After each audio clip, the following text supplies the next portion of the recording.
আসসালামু আলাইকুম। সংবাদে আপনাদের সবাইকে স্বাগত জানাচ্ছি। আমি ফিরোজ তোহা। শুরুতেই সংবাদ শিরোনাম জানিয়ে দেব এই মুহূর্তে হাতে পাওয়া সর্বশেষ গুরুত্বপূর্ণ আপডেট বাংলা সংবাদ। শুরুতেই থাকছে ছাত্র জনতার আন্দোলনে ২০০০ মানুষকে খুন করেছে শেখ হাসিনা, এমন মন্তব্য করেছেন বিএনপির মহাসচিব মির্জা ফখরুল ইসলাম আলমগীর। তিনি বলেন, গত ১৫-১৬ বছরে সব রকমভাবে আমাদের নির্যাতন করা হয়েছে। বিএনপি জামাত করার কারণে আমাদের জেলে রাখা হয়েছে, নির্যাতনের স্টিম রোলার চালানো হয়েছে, আমাদেরকে বন্দী রাখার জন্য আয়নাঘর তৈরি করেছে। এবারে জানাবো সেনাবাহিনীর ম্যাজিস্ট্রেসি ক্ষমতা দেওয়ার কারণ জানালেন স্বরাষ্ট্র উপদেষ্টা। জনগণের সুবিধার জন্য সেনাবাহিনীকে ম্যাজিস্ট্রেসি পাওয়ার বা বিচারিক ক্ষমতা দেওয়া হয়েছে বলে মন্তব্য করেছেন স্বরাষ্ট্র উপদেষ্টা মোহাম্মদ জাহাঙ্গীর আলম চৌধুরী। স্বরাষ্ট্র উপদেষ্টা বলেন, সেনাবাহিনী যেহেতু অনেকদিন ধরে মাঠে আছে, তাদের তো একটা ক্ষমতার মধ্যে থেকে কাজ করতে হবে। আবার আমাদের অন্যান্য বাহিনীর মধ্যে স্বল্পতা রয়ে গেছে, এটা পূরণ করবার জন্য সেনাবাহিনী আনা হয়েছে। আর এই সেনাবাহিনীর ম্যাজিস্ট্রেসি পাওয়ারটা ভোগ করবে বাংলার জনগণ। জানাবো এখন থেকে প্রকল্পের সকল তথ্য ওপেন থাকবে। অন্তর্বর্তী সরকারের প্রধান উপদেষ্টা অধ্যাপক ডক্টর মোহাম্মদ ইউনুস বলেছেন, এখন থেকে প্রকল্পের সব তথ্য ওপেন থাকবে, শুধু পিডি জানবে তা নয়, সবাই জানবে। এদিকে রপ্তানির আড়ালে হাজার কোটি টাকা পাচার বেক্সিমকোর। রপ্তানি বাণিজ্যের আড়ালে মানি লন্ডারিংয়ের মাধ্যমে ৮৩ মিলিয়ন মার্কিন ডলার, যা বাংলাদেশি টাকায় প্রায় ১,০০০ কোটি টাকা বিদেশে পাচারের অভিযোগ বেক্সিমকো গ্রুপের কর্ণধার সালমান এফ রহমান সহ ২৮ ব্যক্তির বিরুদ্ধে। ইতিমধ্যে এদের বিরুদ্ধে ১৭টি মামলা করেছে সিআইডি। বুধবার সিআইডির হেডকোয়ার্টার্স থেকে পাঠানো এক প্রেস বিজ্ঞপ্তিতে এ তথ্য জানানো হয়েছে। জানিয়ে দেব, বাংলাদেশে ভারতের রপ্তানি কমেছে ২৮%। অগাস্টে বাংলাদেশে ভারতের রপ্তানি আগের বছরের একই সময়ের চেয়ে ২৮% কমে ৬৮১ মিলিয়ন ডলারে দাঁড়িয়েছে। ভারতীয় সংবাদ মাধ্যম দ্য ইন্ডিয়ান এক্সপ্রেসের এক প্রতিবেদনে এ তথ্য জানা গেছে। ভারতের বাণিজ্য ও শিল্প মন্ত্রণালয়ের তথ্য অনুযায়ী গত বছরের আগস্টে ভারত বাংলাদেশের ৯৪৩ মিলিয়ন ডলারের পণ্য রপ্তানি ছিল। সর্বশেষ জানাবো আন্তর্জাতিক সংবাদ। গাজা যুদ্ধে ব্যর্থতা, যুদ্ধমন্ত্রীকে বরখাস্ত করলেন নেতানিয়াহু। ইসরায়েলের প্রধানমন্ত্রী বেঞ্জামিন নেতানিয়াহু তার যুদ্ধ বিষয়ক মন্ত্রী ইয়োব গ্যালনকে এবার বরখাস্ত করবার পরিকল্পনা করেছেন। গাজা যুদ্ধের বিষয়ে মতবিরোধ তীব্র আকার ধারণ করার পর তিনি এই প্রকল্প বাস্তবায়ন করতে চলেছেন, এমন খবর দিয়েছে আন্তর্জাতিক গণমাধ্যমগুলো। এতক্ষণ শিরোনাম শুনছিলেন, এবার বিস্তারিত। প্রিয় দর্শক, আপনি যদি এই চ্যানেলে নতুন হয়ে থাকেন, ভিডিওটি দেখতে দেখতে চ্যানেলটি সাবস্ক্রাইব করে আমাদের সঙ্গে থাকুন। আর এই ভিডিও সম্পর্কে আপনি আপনার মূল্যবান মতামতটি কমেন্ট বক্সে জানিয়ে দিন। আর হ্যাঁ প্রিয় দর্শক, জানিয়ে দিন ভিডিওটি কোথা থেকে দেখছেন। আন্দোলনে ২০০০ মানুষকে খুন করেছে হাসিনা, মির্জা ফখরুল। ছাত্র জনতার আন্দোলনে ২০০০ মানুষকে খুন করেছে শেখ হাসিনা, এমন মন্তব্য করেছেন বিএনপির মহাসচিব মির্জা ফখরুল ইসলাম আলমগীর। তিনি বলেন, গত ১৫ এবং ১৬ বছরে সব রকমভাবে আমাদের উপর নির্যাতন করা হয়েছে। বিএনপি জামাত করার কারণে আমাদের জেলে রাখা হয়েছে, নির্যাতনের স্টিম রোলার চালানো হয়েছে। বুধবার দুপুরে ঠাকুরগাঁওয়ের হরিপুর উপজেলা ঈদগাহ ময়দান মাঠে উপজেলা বিএনপির আয়োজনে এক জনসভায় একথা বলেন তিনি। মির্জা ফখরুল ইসলাম বলেন, আল্লাহ সীমা লঙ্ঘনকারীকে ক্ষমা করেন না। তিনি যাকে খুশি মালিক বানান, আবার যাকে খুশি ফকির বানিয়ে দেন। শেখ হাসিনা নিজেকে রাজরানী মনে করেছিল, তাকে দেশ ছেড়ে পালিয়ে যেতে হয়েছে। গণভবনে ছাত্র জনতার আগমন দেখে ভয়ে হেলিকপ্টারে করে ভারতে পালিয়েছেন। প্রভাবশালী হাসিনা ভয়ে ভারতে পালিয়ে গিয়ে করুণ অবস্থায় আশ্রয় নিয়েছেন। তিনি বলেন, আমি নিজে ১১ বার কারাবরণ করেছি। যারা আমাদের উপর নির্যাতন করেছে, আমাদের শাসন করেছে, জমি দখল করেছে, তারা এখন জেলে। বিএনপি জামাতের মানুষদের নির্যাতন করার জন্য তারা আয়নাঘর বানিয়েছিল। গোলাম আজমের ছেলে আজমির ৮ বছর ধরে আয়নাঘরে নির্যাতন করেছে। আমাদের অনেক নেতা কর্মীকে তারা গুম করেছে। এখনও অনেক মানুষের খবর আমরা পাইনি। ফখরুল ইসলাম বলেন, ভারত সীমান্তে আমাদের গুলি করে। আমরা ভালোভাবে থাকতে চাই, তবে গুলি করলে প্রতিবাদ করা হবে। সংখ্যালঘুদের নিরাপত্তা আমাদের দিতে হবে।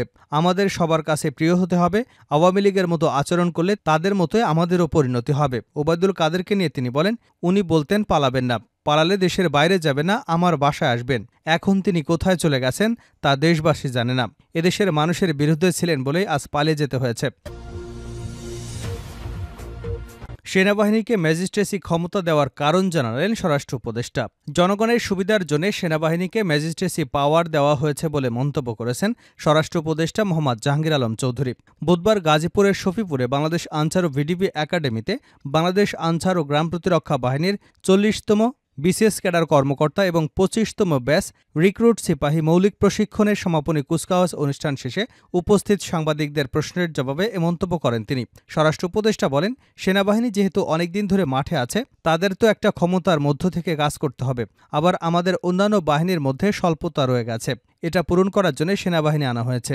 আর এই সেনাবাহিনীর ম্যাজিস্ট্রেসি পাওয়ার ভোগ করবে বাংলার জনগণ। এদিকে জনপ্রশাসন মন্ত্রণালয়ের সিনিয়র সচিব ড মোখলেসুর রহমান বলেছেন, জননিরাপত্তা ও আইনশৃঙ্খলা নিশ্চিত করতে সেনাবাহিনীকে ম্যাজিস্ট্রেসি ক্ষমতা দেওয়া হয়েছে। আইনশৃঙ্খলা রক্ষায় অন্যান্য বাহিনীর সঙ্গে সমন্বয় করে কাজ করবে সেনাবাহিনী। উল্লেখ্য, সারা দেশে সেনাবাহিনীকে বিশেষ নির্বাহী ম্যাজিস্ট্রেসের ক্ষমতা দেওয়া হয়েছে। আগামী 2 মাস সেনাবাহিনীর কমিশনপ্রাপ্ত কর্মকর্তারা এ দায়িত্ব পালন করবেন। গতকাল মঙ্গলবার জনপ্রশাসন মন্ত্রণালয় থেকে এক প্রজ্ঞাপনে এ তথ্য জানানো হয়। প্রজ্ঞাপনে বলা হয়, 1898-এর 12-1 ধারা অনুযায়ী বাংলাদেশ সেনাবাহিনী কমিশনপ্রাপ্ত কর্মকর্তাগণকে নির্বাহী ম্যাজিস্ট্রেটের ক্ষমতা দেওয়া হল। এখন থেকে প্রকল্পের সব তথ্য ওপেন থাকবে, প্রধান উপদেষ্টা। অন্তর্বর্তী সরকারের প্রধান উপদেষ্টা অধ্যাপক ড মোহাম্মদ ইউনূস বলেছেন, এখন থেকে প্রকল্পের সব তথ্য ওপেন থাকবে। শুধু পিডি জানবে তা নয়, সবাই জানবে। বুধবার আওয়ামী লীগ সরকারের পতনের পর প্রথম অনুষ্ঠিত জাতীয় অর্থনৈতিক পরিষদের নির্বাহী কমিটির সভায় তিনি একথা বলেন। এদিন প্রথমবারের মতো তেজগাঁওয়ে প্রধান উপদেষ্টার কার্যালয়ে এ সভা অনুষ্ঠিত হয়। সভায় অধ্যাপক ড ইউনূস বলেন, রাজনৈতিক উদ্দেশ্যে নেওয়া প্রকল্প চিন্তা করা দরকার। মেগা প্রকল্প বাদ দিতে হবে। নিরপেক্ষ এবং স্বাধীনভাবে কাজ করতে হবে। প্রকল্প প্রণয়ন ও বাস্তবায়নে কাজ করতে হবে। এখন থেকে প্রকল্পের সব তথ্য ওপেন থাকবে।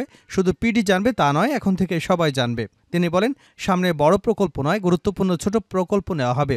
এখন বন্যায় ক্ষতিগ্রস্ত এলাকায় বেশি নজর দিতে হবে। ছোট প্রকল্প নেওয়ার বিষয়ে উপদেষ্টা মণ্ডলীর সদস্যরা একমত হয়েছেন বলেও জানিয়েছেন প্রধান উপদেষ্টা। রপ্তানির আড়ালে হাজার হাজার কোটি টাকা পাচার করেছে বেক্সিমকো। রপ্তানি বাণিজ্যের আড়ালে মানি লন্ডারিংয়ের মাধ্যমে $83 বিলিয়ন, যা প্রায় 1000 কোটি টাকা বিদেশে পাচারের অভিযোগ বেক্সিমকো গ্রুপের কর্ণধার সালমান এফ রহমানের বিরুদ্ধে।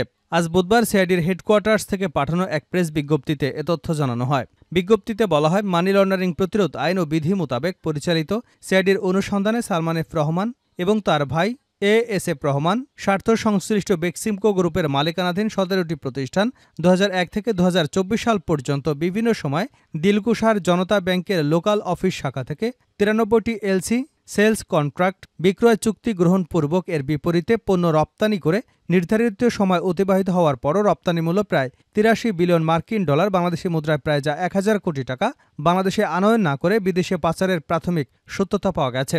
অনুসন্ধান প্রাপ্ত রেকর্ডপত্র পর্যালোচনা করে দেখা যায়, adventure garments limited, Apollo apparels limited, autumn loop apparels limited, Bexatex garments limited, cosmopolitan apparels limited এছাড়াও আরও বেশ কিছু প্রতিষ্ঠানের নামে প্রায় $83 মিলিয়ন, যা বাংলাদেশি মুদ্রায় প্রায় 1000 কোটি টাকা মূল্যমানের পণ্য সংযুক্ত আরব আমিরাত সহ বিভিন্ন দেশে রপ্তানি করে। বাংলাদেশে বিদ্যমান আইন অনুযায়ী পণ্য রপ্তানি করার পর রপ্তানি মূল্য 4 মাসের মধ্যে প্রত্যাবাসন করা বাধ্যবাধকতা থাকা সত্ত্বেও যথাসময়ে রপ্তানি মূল্য বাংলাদেশে প্রত্যাবাসন না করে সালমান এফ রহমান সহ বেক্সিমকো গ্রুপের অন্যান্য স্বার্থ সংশ্লিষ্ট ব্যক্তির বিরুদ্ধে উক্ত অর্থ বিদেশে পাচার করার অভিযোগে প্রাথমিকভাবে প্রমাণিত হয়েছে। বিদেশে রপ্তানি হওয়া পণ্যগুলোর মধ্যে বেশিরভাগ পণ্যই বেক্সিমকো গ্রুপের মালিক সালমান এফ রহমানের পুত্র আহমেদ শায়ান ফজলুর রহমান এবং এএসএফ রহমানের পুত্র আহমেদ শাহরিয়ার রহমানের যৌথ মালিকানাধীন আর গ্লোবাল ট্রেডিং এর শারজাহ সংযুক্ত আরব আমিরাত এবং সৌদি আরবের ঠিকানায় রপ্তানি করা হয়েছে। এছাড়া জার্মানি, নেদারল্যান্ডস, ইউকে, তুরস্ক, শ্রীলঙ্কা সহ বিভিন্ন দেশেও পণ্য রপ্তানির মাধ্যমে রপ্তানি মূল্য বাংলাদেশে আনয়ন না করে উক্ত আসামিরা পারস্পরিক যোগসাজশে বিদেশে পাচার করেছে। আসামিরা ঐক্যবদ্ধভাবে বৈদেশিক বাণিজ্যের আড়ালে বিদেশে টাকা পাচারের উদ্দেশ্যে নিজেদের স্বার্থ সংশ্লিষ্ট প্রতিষ্ঠানে পণ্য রপ্তানি করে ইচ্ছাকৃতভাবে রপ্তানির মূল্য প্রত্যাবাসন না করে মানি লন্ডারিং প্রতিরোধ আইনে অপরাধ করেছেন। বেক্সিমকো গ্রুপের কর্ণধার সালমান এফ রহমান এবং তার সহযোগীরা ব্যক্তিগত প্রভাব খাটিয়ে সংঘবদ্ধ অপরাধী চক্রের সহযোগিতায় বিদেশে অর্থ পাচার করেছে মর্মে অনুসন্ধান প্রতীয়মান হওয়ায় ডিএমপিতে 17টি মামলা হয়েছে। শেষ করছে আন্তর্জাতিক সংবাদ দিয়ে। গাজা যুদ্ধে ব্যর্থতা, যুদ্ধমন্ত্রীকে বরখাস্ত করেছে নেতানিয়াহু।